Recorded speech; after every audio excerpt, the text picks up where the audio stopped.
mata kuliah hukum perdata dengan pembahasan perihal sejarah, perihal makna eksistensi dari hukum perdata itu sendiri. Kami dari kelompok 1 yang beranggotakan Daniel Carlos Maripi, kemudian Dewi Rifani Andrian, ada Dewi Indah Saribanon, ada saya Diksi Paradana, ada Fadli Fauzan, kemudian ada Anita Raspiniah, ada Satira Rifca Ajani, dan juga Vanessa Aprilia.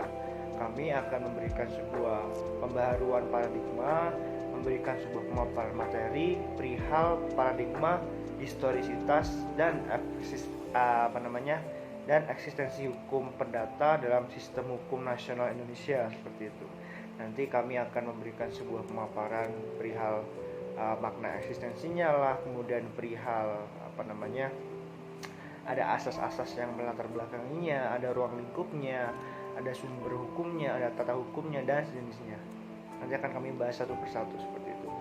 Mungkin nanti akan diperjelas oleh masing-masing dari rekan saya. Jadi selamat menyaksikan.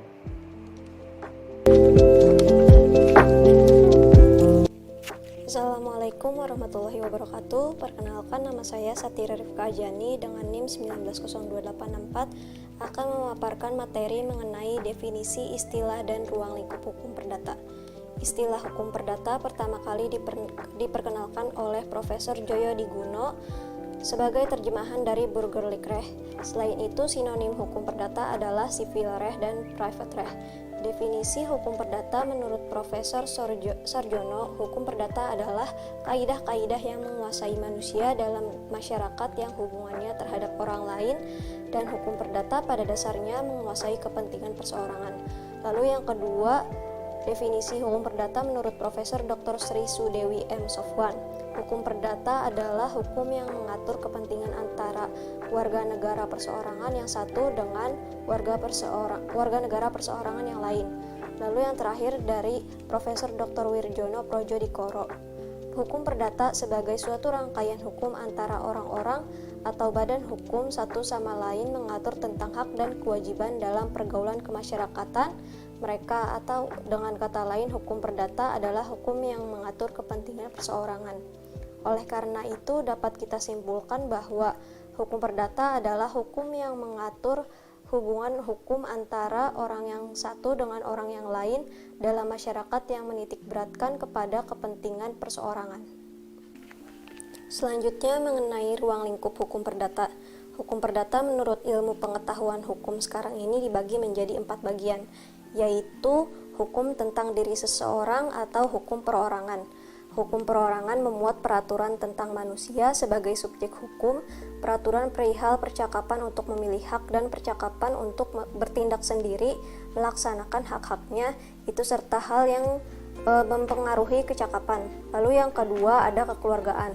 Hukum keluarga merupakan keseluruhan norma hukum yang mengatur hubungan hukum bersumber pada pertalian keluarga, seperti misalnya perkawinan, kekuasaan orang tua, perwalian, dan pengampuan. Lalu yang ketiga ada kekayaan terbagi atas hukum kekayaan yang absolut, hukum kekayaan yang relatif. Hukum kekayaan merupakan keseluruhan norma hukum yang mengatur antara subjek hukum dan harta kekayaannya, atau mengatur mengenai hak dan kewajiban yang dapat dinilai dengan uang.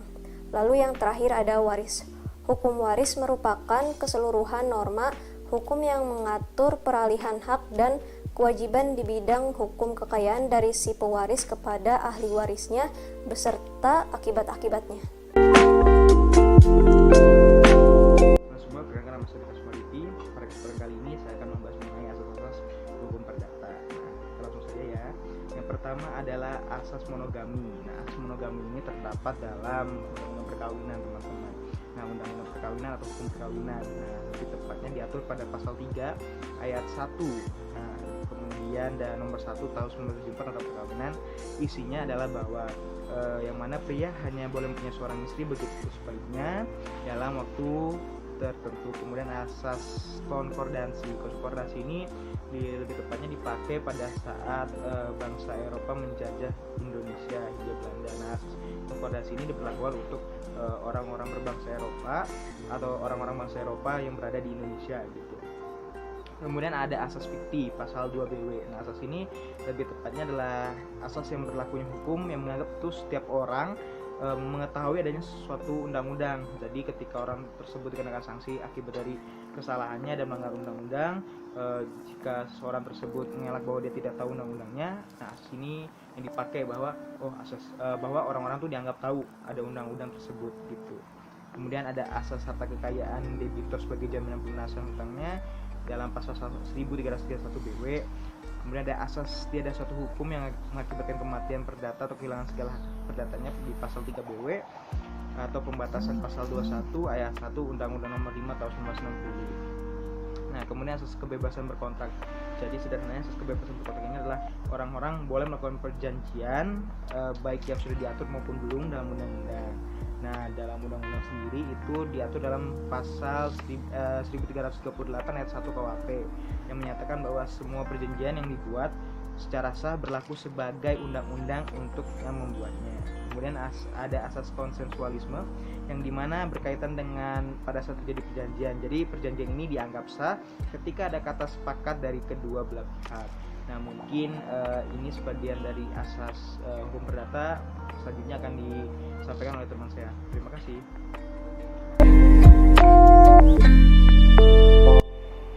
Baik, terima kasih rekan-rekan saya yang sangat hebat. Sekarang saya akan melanjutkan pemaparan dari rekan saya tadi perihal asas-asas dalam hukum perdata seperti itu. Kemudian saya akan memberikan beberapa asas yang mungkin itu juga sudah kita semua ketahui bersama lah ketika kita membaca literatur perihal hukum perdata seperti itu. Yang pertama ada asas kepercayaan, ada asas kekuatan mengikat, asas persamaan hukum, kemudian ada asas keseimbangan, ada asas kepastian hukum atau asas pacta sunt servanda, ada asas moral, ada asas perlindungan, asas kepatutan, asas kepribadian, dan asas etikat baik seperti itu. Untuk penjelasannya yaitu asas kepercayaan itu sendiri merupakan bahwa asas ini memiliki arti bahwa setiap orang yang akan mengadakan perjanjian akan memenuhi masing-masing prestasi yang diantara mereka dua pihak ini janjikan seperti itulah.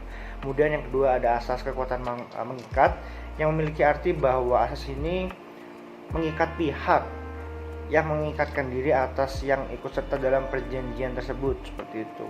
Kemudian ada asas persamaan hukum. Maksud ini adalah subjek hukum yang membuat perjanjian ini memiliki kedudukan dan istilahnya hak serta kewajiban yang sama dalam perjanjian yang sudah dijanjikan seperti itu. Kemudian ada asas keseimbangan. Asas keseimbangan ini memiliki arti bahwa asas ini menginginkan kedua pihak ini untuk menjalankan, untuk memenuhi, dan untuk istilahnya melakukan sebuah hal yang sudah dijanjikan itu sesuai dengan apa yang sudah diperjanjikan seperti itu. Kemudian ada asas kepastian hukum atau pacta sunt servanda itu tadi. Asas ini ada karena ya perjanjian ini diatur dalam pasal 1338 ayat 1 dan 2 KUHP seperti itu, KUH perdata seperti itu. Kemudian ada asas moral seperti itu. Asas moral memiliki arti bahwa asas ini mengikat dalam perikatan yang wajar. Maksudnya adalah hal ini tuh perilaku seseorang yang sukarela tidak dapat menuntut hak baginya untuk menggugat prestasi dari pihak yang lain seperti itu. Kemudian ada asas perlindungan. Asas perlindungan ini berarti bahwa debitur dan kreditur ini memiliki perlindungan lah. Namun dalam hal ini yang memiliki posisi perlindungan yang paling tinggi adalah debitur karena dia itu berada dalam posisi yang lemah seperti itulah. Kemudian ada asas kepatutan. Asas kepatutan ini memiliki arti bahwa isi dan ketentuan dari perjanjian itu diharuskan berdasarkan atas kepatutan lah. Patut itu memiliki arti bahwa ya layak lah seperti itulah, mungkin seperti itu. Untuk selanjutnya ada asas kepribadian. Asas kepribadian adalah memiliki arti bahwa asas ini mewajibkan seseorang dalam pengadaan perjanjian untuk kepentingan dirinya sendiri seperti itu. Kemudian yang ketiga ada asas etikat baik. Asas ini sesuai dengan pasal 1338 ayat 3 KUH Perdata. Asas ini berhubungan dengan pelaksanaan perjanjian dan istilahnya juga mengatur perihal pemenuhan tuntutan keadilan seperti itu. Itu untuk asas-asas dalam hukum perdata seperti itu. Kemudian yang selanjutnya akan dilanjutkan oleh rekan saya. Terima kasih. Assalamualaikum warahmatullahi wabarakatuh. Perkenalkan, nama saya Dewi Rifani Andrian dengan NIM 19016992. Saya akan melanjutkan penjelasan materi yang sebelumnya sudah dijelaskan oleh teman saya. Di sini saya akan membahas mengenai sumber hukum dan juga tata hukum di Indonesia. Pertama, mengenai sumber hukum. Sumber hukum ini akan berbeda pengertiannya jika ditinjau dari beberapa ahli yang berbeda. Misalnya menurut ahli sejarah, mereka menganggap bahwa sumber hukum itu adalah undang-undang atau dokumen lainnya yang bernilai undang-undang. Kemudian menurut ahli antropologi dan sosiologi, mereka menganggap bahwa sumber hukum itu adalah masyarakat seluruhnya. Kemudian jika menurut ahli ekonomi, mereka menganggap bahwa sumber hukum itu adalah segala hal atau segala sesuatu yang tampak di lapangan kehidupan ekonomi manusia. Kemudian yang terakhir, jika dilihat dari ahli agama, mereka menganggap bahwa sumber hukum itu adalah segala sesuatu yang bersumber atau berasal dari kitab-kitab suci yang mereka anut. Lalu, jika ditinjau dari pengertian Kamus Besar Bahasa Indonesia, sumber hukum ini adalah segala sesuatu yang berupa dokumen, tulisan, atau naskah yang digunakan oleh suatu bangsa sebagai pedoman hidupnya dalam jangka waktu atau pada masa tertentu. Jadi, kesimpulannya, sumber hukum itu adalah segala hal yang menimbulkan aturan-aturan yang memiliki kekuatan memaksa. Sumber hukum sendiri terbagi ke dalam dua macam, yaitu yang pertama ada sumber hukum material. Sumber hukum material ini merupakan sumber atau tempat di mana materi hukum itu diambil. Kemudian yang kedua ada sumber hukum formal. Sumber hukum formal ini merupakan suatu sumber atau tempat asal suatu peraturan memperoleh kekuatan hukum. Pembahasan selanjutnya yaitu mengenai tata hukum Indonesia. Tata hukum sendiri memiliki tujuan untuk mempertahankan, memelihara, dan melaksanakan tertib hukum bagi suatu masyarakat di suatu negara, sehingga dapat dicapainya suatu ketertiban dan kedamaian di negara tersebut. Nah, tata hukum di Indonesia sendiri berpedoman pada Undang-Undang Dasar 1945, sehingga membuat seluruh aturan atau hukum yang ada yang dibuat oleh negara dan berlaku bagi seluruh masyarakat Indonesia harus sesuai dengan Undang-Undang Dasar 1945. Kemudian, susunan tata hukum di Indonesia berdasarkan hierarkinya yaitu yang pertama ada Undang-Undang Dasar Negara Republik Indonesia tahun 1945. Yang kedua ada undang-undang atau peraturan pemerintah pengganti undang-undang. Yang ketiga ada peraturan pemerintah, yang keempat ada peraturan presiden, yang kelima ada peraturan daerah yang di dalamnya ada perda provinsi, kabupaten atau kota, dan juga desa. Nah teman-teman, mungkin sekian penjelasan dari saya mengenai sumber hukum dan tata hukum Indonesia. Kurang lebihnya saya mohon maaf, untuk penjelasan berikutnya akan dilanjutkan oleh rekan saya yang lainnya.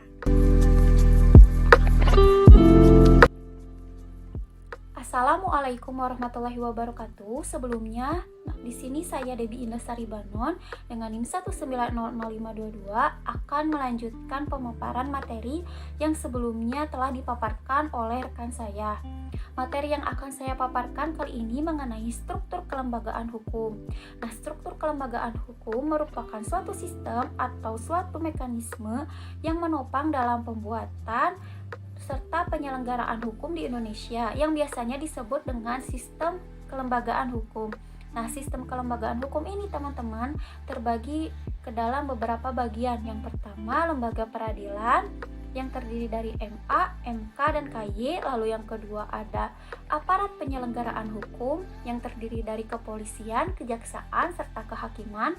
Lalu yang ketiga ada mekanisme-mekanisme penyelenggaraan hukum. Lalu yang terakhir ada pengawasan penyelenggaraan hukum. Baik teman-teman, selanjutnya di sini saya akan memaparkan mengenai sistem hukum nasional di Indonesia. Dapat kita lihat ya teman-teman, dalam penyelenggaraan hukumnya sendiri, Indonesia ini menganut sistem hukum Eropa kontinental, yang mana suatu putusan peradilan itu berdasarkan kepada peraturan perundang-undangan.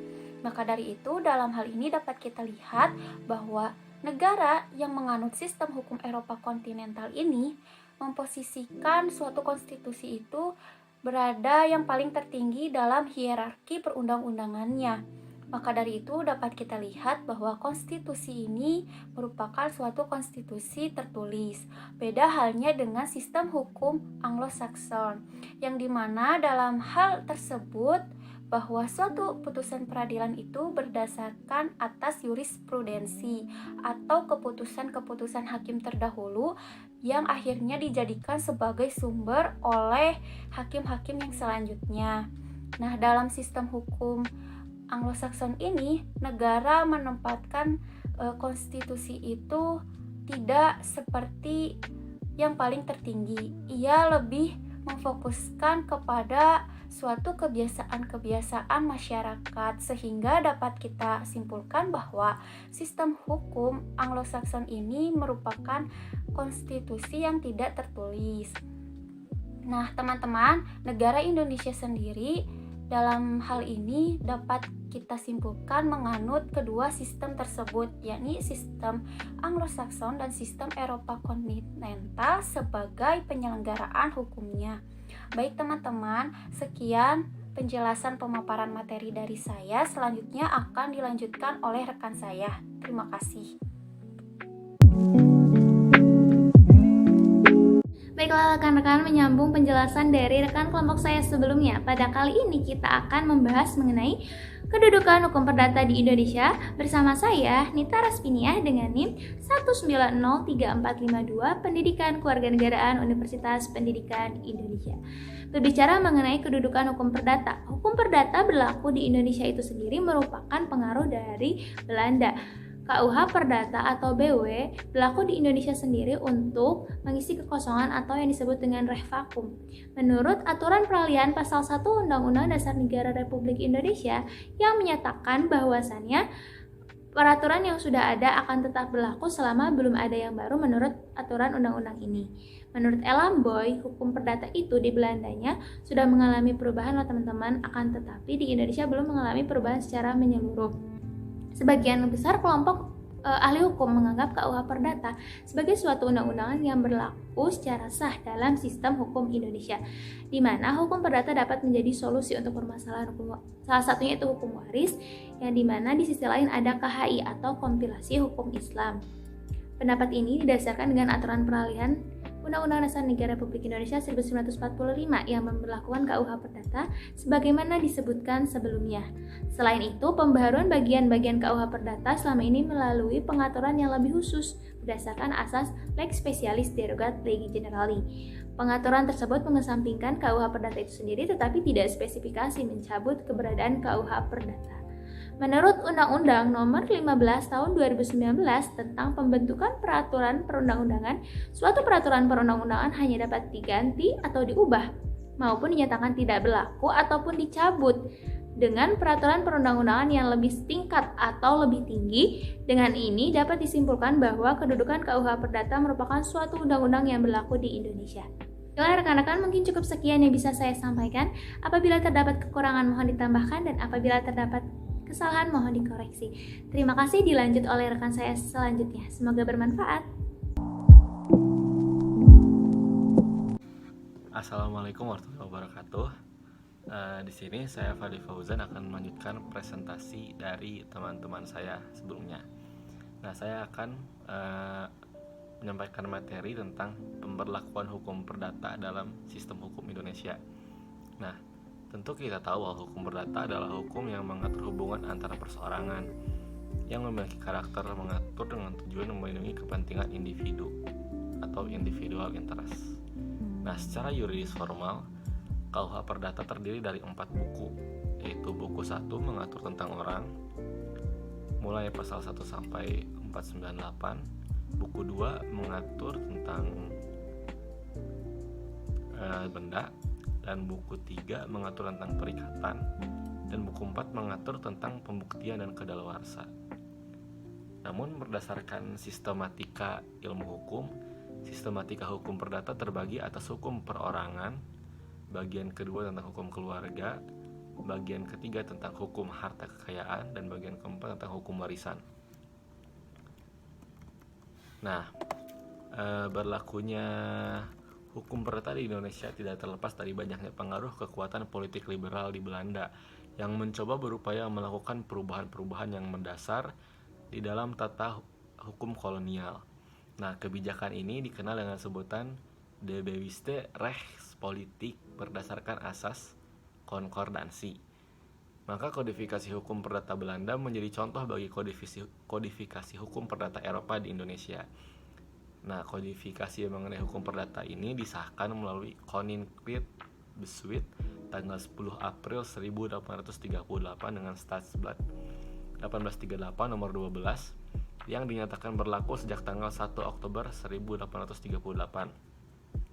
Nah, dan melalui pengumuman Gubernur Jenderal Hindia Belanda tanggal 3 Desember 1847 dinyatakan bahwa sejak tanggal 1 Mei 1848 BW itu berlaku di Indonesia.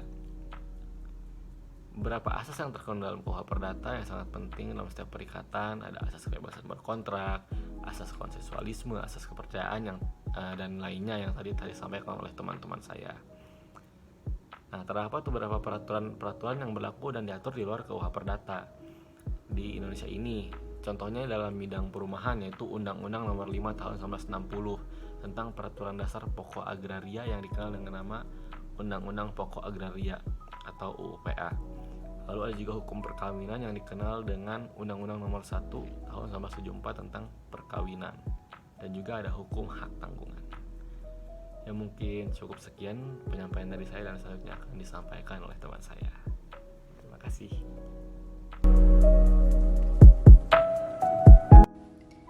Secara umum, Kitab Undang-Undang Hukum Perdata yang dikenal dengan istilah Burgerlijk Wetboek adalah kodifikasi hukum perdata yang disusun di negeri Belanda. Penyusunan tersebut sangat dipengaruhi oleh hukum perdata Perancis atau Code Napoleon. Code Napoleon sendiri disusun berdasarkan hukum Romawi yang pada waktu itu dianggap sebagai hukum yang paling sempurna. KUH Perdata berhasil disusun oleh sebuah panitia yang diketuai oleh Mr. J.M. Kemper dan sebagian besar bersumber dari Code Napoleon dan bagian yang lain serta kodifikasi KUH Perdata selesai pada 5 Juli 1830. Namun diberlakukan di negeri Belanda pada 1 Oktober 1838 dan pada tahun itu diberlakukan juga Kitab Undang-Undang Hukum Dagang. Kitab Undang-Undang Hukum Perdata Belanda banyak menjiwai KUH Perdata Indonesia karena KUH Perdata Belanda dicontoh dalam kodifikasi KUH Perdata Indonesia. Kodifikasi KUH Perdata Indonesia diumumkan pada 30 April 1847 melalui Stadsblad nomor 23 dan mulai berlaku pada 1 Januari 1848. Kiranya perlu dicatat bahwa dalam menghasilkan kodifikasi KUH Perdata di Indonesia ini, Scholten dan kawan-kawannya berkonsultasi dengan J. van de Vinne, Direktur Landsmiddelen en Nomein, dan oleh karenanya ia juga turut berbahasa dalam kodifikasi tersebut. Secara makrosubstansional, perubahan-perubahan yang terjadi pada hukum perdata Indonesia, pertama pada mulanya hukum perdata Indonesia merupakan ketentuan-ketentuan pemerintahan Hindia Belanda yang diberlakukan di Indonesia sesuai dengan STBLL nomor 23 tanggal 30 April 1847 yang terdiri dari 36 pasal. Kedua, dengan koordinasi pada tahun 1848 diundangkan KUH Perdata oleh pemerintah Belanda. Di samping BW berlaku juga Kitab Undang-Undang Hukum Dagang yang diatur dalam STWL 1847 nomor 23. Dalam perspektif sejarah, hukum perdata yang berlaku di Indonesia terbagi dalam dua periode, yaitu periode sebelum Indonesia merdeka dan periode setelah Indonesia.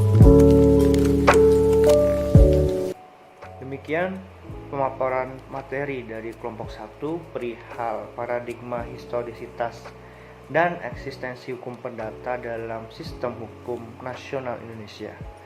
Semoga apa yang kami sampaikan dari awal sampai akhir memberikan sebuah hal baik dan perubahan paradigma bagi kita semua agar kita lebih memahami esensi, hakikat, dan makna fundamental dari hukum perdata itu sendiri seperti itu. Terima kasih banyak atas atensinya, terima kasih sudah menyaksikan. Selamat kita semua bertambah lebih hebat. Sekian, wassalamualaikum warahmatullahi wabarakatuh.